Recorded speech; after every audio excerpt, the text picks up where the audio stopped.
Почитуван архиепископ Охридски и Македонски, Ваше блаженство, господин Стефан, Ваше високопреосвештенство, почитуван декан на Православниот Богословски факултет Свети Климент Охридски, професор доктор Илче Мицевски Игнат, почитуван директор на Институтот за национална историја, почитувани професори, почитувани студенти, драги гости.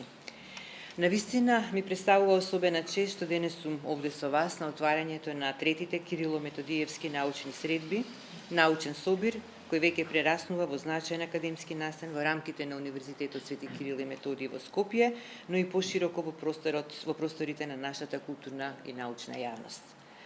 Постојат теми кон кои човек секогаш се враќа со чувство на почит, но и со голема одговорност. Кирило-Методиевското дело е токму една од нив. Колку и да изгледа дека за светите рамноапостолни браќа, светите Кирил и Методиј е кажано многу, секое ново навраќање кон нивното дело отвара нови сознанија. И можеби токму во тоа е големината на вистинските цивилизацијски темели.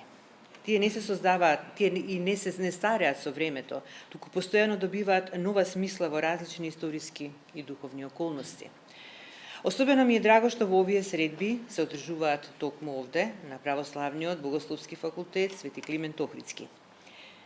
Има длабока природност во тоа Кирило-Методиевското наследство да се промислува во институција која со децении ја негува врската меѓу богословската мисла, духовноста и современото образование. Во исто време, присуството и соработката со Институтот за национална историја внесуваат уште една суштинска димензија, историско паметење без кое ниту една култура не може вистински да се разбере себе си. Овие две институции, секоја со својот научен и општествен авторитет, создаваат простор во кој Кирило-Методиевското проучување не останува затворено во рамката на пригодно чествување, туку станува предмет на сериозно научно преиспитување, на диалог и на нови истражувачки перспективи. Токму затоа сметам дека овие средби имаат особена вредност за нашиот универзитет и за македонската академска заедница. Несомнено е дека во македонската духовна и културна свест постојано се чувствува присуството на светите браќа Кирил и Методиј, како дел од темелите врз кои се обликувани нашиот јазик, писменоста и чувството за припадност. Нивното дело одамна ги надминало границите на времето во кое живееле, затоа што во себе носи разбирање за достоинството на човекот, за силата на словото и за потребата секој народ да изразува својата духовност и култура на свој разбирлив и близок јазик. Во таа смисла, Кирило-Методиевското наследство е дел од нашиот жив, културен и духовен идентитет. Во 9 век, во време на големи политички и црковни, како и културни влијанија, светите браќа ја разбираат суштинската важност на јазикот како простор во кој се обликува мислата, верата и идентитетот. Создавањето на словенската писменост представува историски настан, кога духовната визија, образованието и културната далековидност се спојуваат во дело што ги надминува границите на своето време. Од таа перспектива, Кирило-Методиевското наследство е дел од европската духовна и културна историја. Тоа зборува за правото на различност, за можноста верата и знаењето да му припаѓаат на секој народ, на свој јазик и за идејата дека културата не се создава преку наметнување, туку преку разбирање. За нас во Македонија, ова наследство има уште подлабока смисла.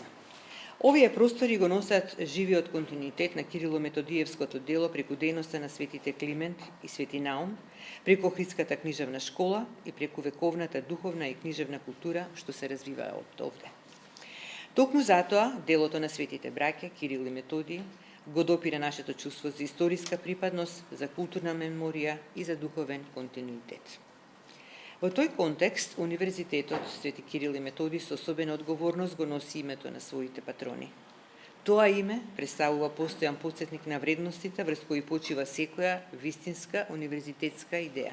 Знаењето, просветителството, слободната мисла, духовната зрелост и одговорноста кон општеството. Денес, кога универзитетите насекаде во светот минуваат низ длабоки промени, станува уште поважно и јасно да се препознае нивната суштинска улога. Живееме во време на исклучително брз, научен и технолошки развој, време во кое знаењето постојано се проширува, новите технологии отварат сосема нови можности за образованието, за истражувањето и за општествениот развој.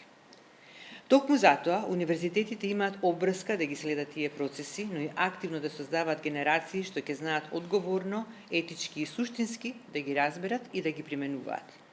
Но паралелно со тој развој, современото општество се соочува и со предизвици кои се вредностни, културни и духовни. Во јавниот простор се почесто недостига трпение за продлабочен разговор, за аргументирана мисла и за внимателно разбирање на сложените прашања. Токму затоа, улогата на универзитетот е да остане простор каде што знаењето се поврзува со критичната мисла, со етичката одговорност, со културната свест и со чувството за општо добро. И токму ваквите научни средби ја потикнуваат таквата мисија. Тие создаваат простор за сериозен академски разговор и размена на идеи. А без такви разговори, без наука што знае да поставува суштински прашања, без хуманистичка мисла и без духовната димензија на образованието, секое општество постепено го губи чувството за собствените темели и за вредностите врз кои што ја гради својата иднина. Почитувани, со особено внимание разгледав програмата на овогодинешните научни средби. Различните теми и научни пристапи сведочат за зрелоста на овој научен собир и сериозноста со која се пристапува кон делото на светите браќа Кирил и Методи. Од книжевната традиција и историските процеси до богословските аспекти и културните влијанија, денешните излагања покажуваат дека ова наследство и понатаму останува живо поле за научно истражување и за современо преиспитување.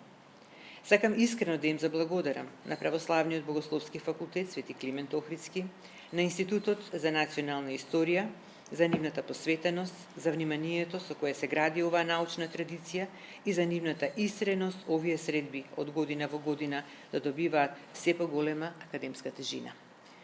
Благодарност упатувам и до сите учесници, до професорите и истражувачите, кои со својата работа придонесуваат кон продлабочување на научното знаење и кон зачувување на нашата духовност и култура.